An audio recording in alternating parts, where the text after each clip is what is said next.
Mm. Uh, Hello everyone. I hope you can hear me all right. I'm Blake, and I'm going to teach you the complete microcosmic orbit as it was taught to me. Um, Not saying it's the be all and end all of, um, uh, so there are other ways that other masters teach this, and there may be some variance in that, but this is just the way it was taught to me. And I think it's a useful technique for anyone practicing magic, anyone practicing any form of qigong, anyone interested in alchemy. Um, yeah, so um, I did make a video about 12 years ago with the first half of it, and I've been meaning to do the second half for a long time, and I kept putting it off. So I'm just gonna do it now, and then it's done. Uh, Apologize about my big Buddha belly, but we're doing qigong here, so it may be fitting. um, yeah. So anyway, as I said, this is how it was taught to me. Yeah. There's other masters like Mantak Chia, and there's the I think the Dao Yin group out in New Jersey. I think they are.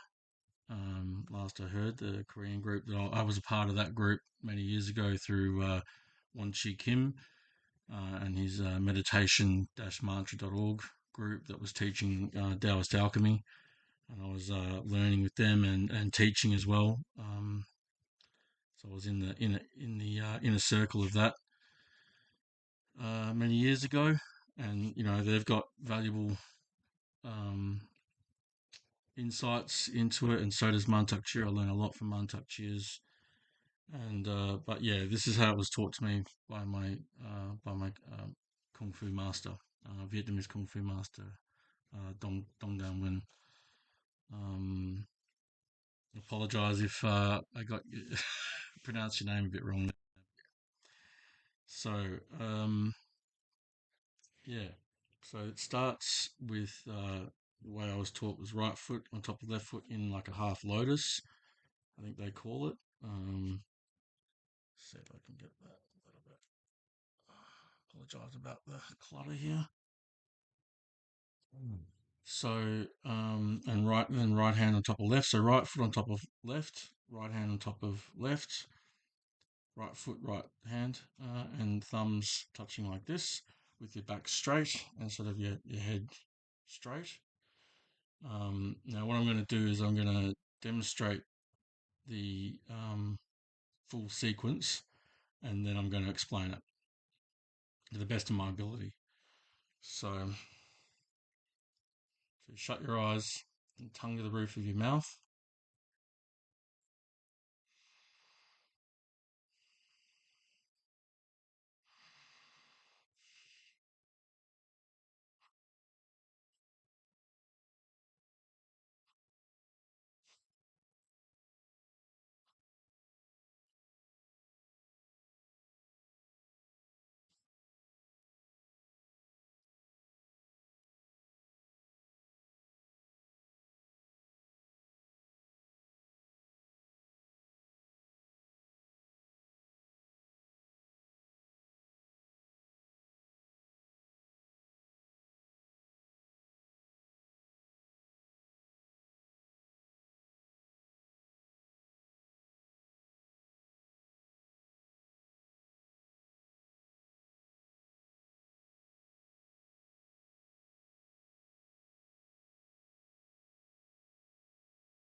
So that's the full sequence. That's doing one rotation.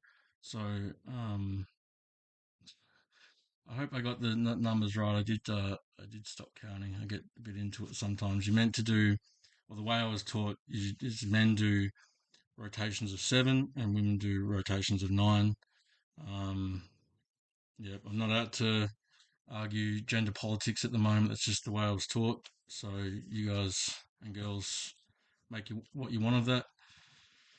Um, so the technique, basically you sit down, right leg on top of left, right leg on top of left, right hand on top of left, thumbs touch, back straight, relax, sort of relax but straight, and head straight, tongue to the roof of your mouth, and you breathe in, and you feel the breath come down to just below, pardon my gut, just below your belly button, a couple inches below to where the dandian is. But you don't have to know where that is just yet. You can start this without that. Just breathe in, tongue to the roof of your mouth, breathe in through your nose. And then as you breathe out through your nose, you feel or imagine the air going down under you, up your spine, back around, back to the dandian, a few inches below your belly button. So in, out, and that's one rotation. So do that 7 times for men, 9 times for women. I know Mantak Chia has said you can sort of just keep going. 10, 12, 13 times you probably can. Not disputing that. So, find out what works for you, I guess. It's just how it was taught to me. So if you do it the way I was taught was for me, because I'm a male, um, in, down, and around 7 times. And then if I do it, I'm going to do another set and do it 7 times. Another set 7 times, like always in sevens. Um, it never explained to me why. There must be some reason behind that. I don't know if my master knew specifically what that was, but that's been what's been handed down. So it might have something to do with the chakras and that. So because Dandian's second chakra, so on the yin polarity. And so what that's doing. Sorry, yeah. So sorry. After that, after the 7 cycles, or yeah, one cycle, 7 or 9. You're breathing in, your tongue's still the roof of your mouth, you're breathing in, and you're pushing the chi down towards your dantian. Now, you're not trying to tense up, this is very soft. It's soft and hard at the same time. So it's a soft and hard technique at the same time. You're not trying to tense your muscles up here. The idea is you're putting the pressure down towards here. And it takes practice. It's like, I don't know, like nervous pressure. It's not, it's different to like, having a tensed arm or something like that. There's pressure there and there's force there, but it's more like your tendons and your tendons are being pushed into it. And you push it down to there and do that set in 4 times, and then you do it again, but then there's a longer one. So you're breathing in. So this one, the first one is breathe in and breathe out, breathe in and breathe out, breathe in and breathe out, like that 4 times. And then the longer one is breathe in, breathe out. And then you're up, and then you're pushing it down back towards the dantian. And you breathe in like that. And this is the act of storing the chi. So you yeah, this is the part of it that I didn't include in the original video that I did many years ago. And that's how you store chi. And at the end, we always practice because it was, I guess, because it's martial arts. The idea is that you're building the chi and storing it, and then you're using some of it, and then you do a bit of a like a just to release. And I think as well, it just gets, if there's any crap left on you around you that you haven't deliberately tried to generate and store, it's just like residue. Probably don't want that around you. That may be part of it too. So don't, yeah, you want to be a distance from someone if you're doing that last bit. So what it's doing, uh, you're breathing in chi from this plane 3D, the world, breathing in air, and then breathing in, and then you're mixing it with your own natal chi in your Dantian, and then as you're breathing out, you visualizing or know it. Some people can't visualize it. You only have to know it. Eventually, you'll start to feel it the more you do it. But you visualizing it going down your spine, down under you, up your spine, back over your head, and back to that spot.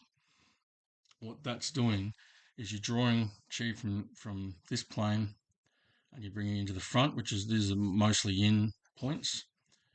From yin high to low chakra, which all have their own resonance, for lack of a better word.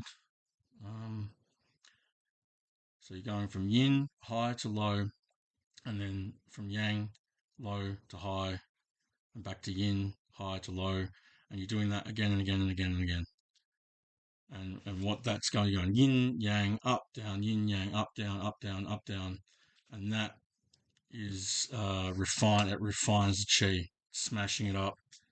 And for lack of a better word, it's you're burning it away, burning away the crap, and you're turning lead into gold, which is that's why this is Taoist alchemy. This is one of the really fundamental techniques that anyone that's practicing any sort of alchemy, spiritual alchemy, um, should really know, because that's what it is. It's lead to gold. You're taking chi that was in the mundane, and then combining it with your own, and then refining it, and then storing it at the end, and storing that as a life force and energy that you can do stuff with, be it magic or breaking bricks or healing. It flows on to other stuff, and once without revealing too much here, once you get that, like really get it, it took me a long time. It took me years of practice to really get it. I'm really um, joining a lot of connecting a lot of dots here that took me a long time to work out by myself through training, and being taught from people, and being taught little tidbits from different people, and so that, yeah, that's what it is. This is one of the fundamental meditations that everyone really that's interested in alchemy should know. And even if you're not specifically interested in like Taoist alchemy, if you're into magic work or healing or anything like that, it will add a really useful skill, particularly if you get good at it. And it takes a lot of practice to get good at it. It's very simple. Like as you saw, it's a couple of minutes. Really, it's very, very, very simple, but extremely profound once you understand um, the deeper meanings behind it and what it actually leads on to, what it branches out to, um, which I won't really go into here. But there's more that you can do with it, definitely. And some of it's like airy fairy that okay, you can recognize that you're doing, but some of it, um, it would be hard for someone, even if they didn't believe in it, if they experienced it, to deny what they experience. What people do, but you know, um, some of it's very, very, yeah. The technique can lead to very physical manifestations of power, of it's Asian magic. And that's I was very interested when I was younger in different spiritual systems, and uh,